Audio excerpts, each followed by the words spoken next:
হয়ে যাবে, তাই তো? তা আমাদের ধারণা থাকবে কেমনে?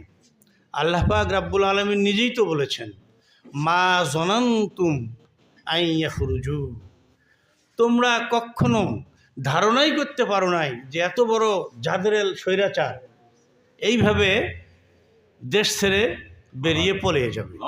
আল্লাহু আকবার। কার ঘোষণা এটা? আল্লাহই বলছে যে তোমাদের ধারণা ছিল না, তাই তো আমাদের ধারণা ছিলই না। ওয়া জন্নু আন্নাহুম মানিআতুহুম হুসুনাহুম মিনাল্লাহ, এবং তারা কারা? স্বৈরাচার,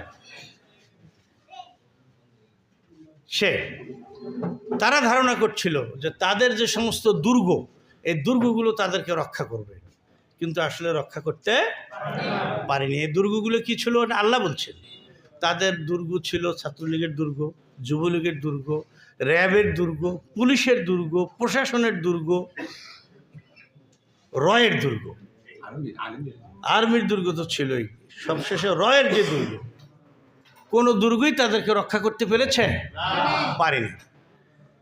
ফাতাহুমুল্লাহ মিন হাইসু লাম ইয়াহতাসিবু, আল্লাহ পাক রাব্বুল আলামিন এমন দিক থেকে তাদেরকে পাকড়াও করলেন যেটা তাদের কল্পনায় ছিল না। আলহামদুলিল্লাহ, সেটাই ঘটেছে। ঝাঁকে ঝাঁকে আল্লাহ পাক রাব্বুল আলামিন আবাবিল পাঠাইলেন, আর এই অসম্ভব যেটা 15 বছরে একটা বালুর ট্রাক যাদের সরানো সম্ভব হয়নি, যাদের পক্ষে, আল্লাহ পাক রাব্বুল আলামিন এটা করলেন। আমি যে কথাটা বলতে চাচ্ছিলাম আর কি, এটা জানেন আপনারা, জানা কথা, কিন্তু আল্লাহর কোরআনের ভাষায় একটু মিলাই নিলাম আর কি। আপনারা জানেন, এটাও জানেন, এ বক্তব্য আমি বিভিন্ন জায়গায় দিয়েছি। এখন আল্লাহ পাক রাব্বুল আলামিনের একটা নিজাম আছে। সেই নিজামটা কি?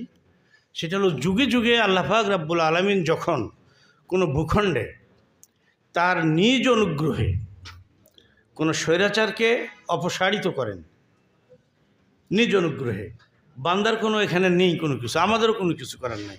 আমরা শহীদ হয়েছি 1 থেকে 11 পর্যন্ত, শতাব্দীতে তৈরি হয় এরকম নেতৃত্বকে আমরা হারিয়েছি।